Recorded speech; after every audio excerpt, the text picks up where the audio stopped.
magkano ang pinakamaliit na pwede deposit. Well, pwede ka naman na mag-start mag-deposit ng halagang 600 pesos.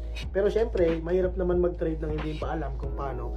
So, ituturo ko muna sa iyo yung basic at kung paano maintindihan yung graph at matuto ng trading. Ganito lang siya.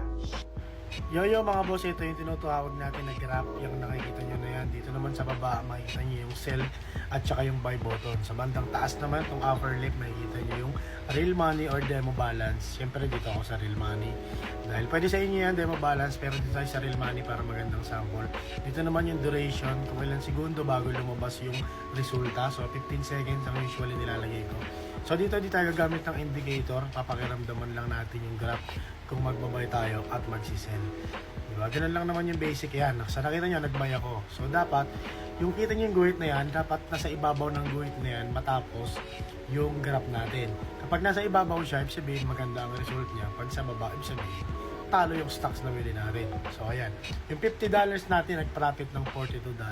So ganun lang siya. So ayun, ganun ang basic ng trading.